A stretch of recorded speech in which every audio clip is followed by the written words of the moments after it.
Hello and welcome to English to Experience. I'm ET Tutor. This is a GCSE revision video for Edexcel students doing English Language Paper 2, Section A, and it's the dreaded question 7, 7B. So if you haven't seen the video on 7A, please just go back, watch that one first. It'll make this so much easier.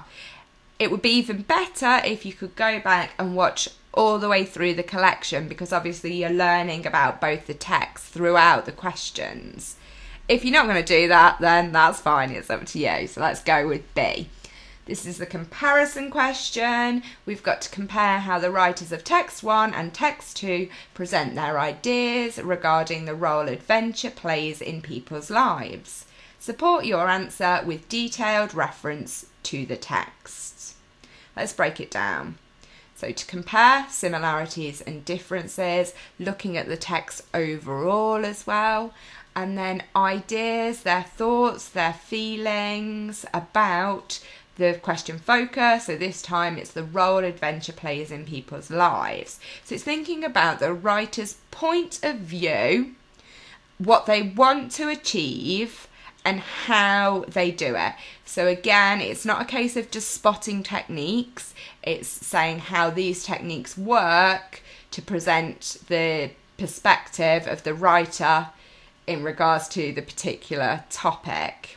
Yeah?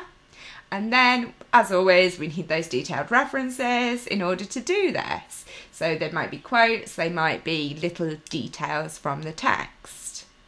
You've got both the texts in the description box below, so if you haven't already read them, you need to obviously do that before you can go any further.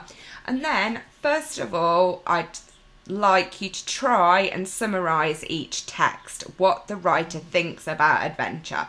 So, text 1, we saw earlier how there's a kind of negative attitude towards the council being portrayed here. They're trying to put a downer on the slide as far as the writer's concerned, and he shows this in a few different ways. So he shows that he thinks adventure is important through the way he describes the council trying to stop it in a more negative way, and focuses throughout the text on how much Bear Grylls loves adventure. Yeah?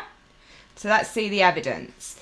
Bear Grylls grilled by council over cliffside slide. So it's not a serious headline. The tone is light-hearted, and this light-hearted tone shows the writer's perspective. They think adventure is a good thing and it's fun. So the word grilled here is play on words with the person's surname. It's not that they're literally going to put him over hot coals or something. And then here we see that the council is described as mundane. Again, they're the killjoys. Bear Grylls is fun, and the writer presents Bear Grylls' opinions in a more positive way. We see this again in the way the writer presents Bear Grylls cheerfully tweeting about his slide. Yeah? We get direct speech. So this is a good way of the writer showing Bear Grylls' actual opinions. And these exclamation marks really stress that it's a fun thing. We could get a structural point here as well. This part is its own paragraph. So this short paragraph is being used to emphasise that the writer thinks adventure's a good thing. By having this stand on its own, it highlights it. Yeah? So I hope some of that for text 1 makes sense. If you're not losing the will to live, let's have a look at text 2. Capsize. So here, adventure is presented in a more serious way.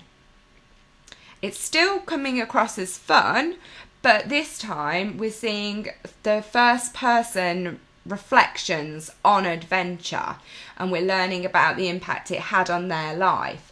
So we can see that there's exhilaration here, and we can see that the writer sort of thinking about other people's adventures with lines like, I wouldn't blame anyone for being terrified at the sight. So again, parts like this are being used to engage the reader and help the reader to reflect on the writer's perspective because they've been involved within the piece. Let's have a look at the end.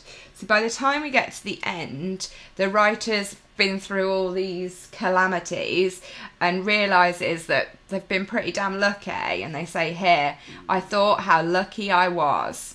So again, by using this adjective lucky to describe himself, we can see that he thinks that people who, you know, are adventurous do have to rely a little bit on luck, and that we aren't always in control of the adventures within our lives. So that's something that the writer, one of the writer's ideas that they want us to consider.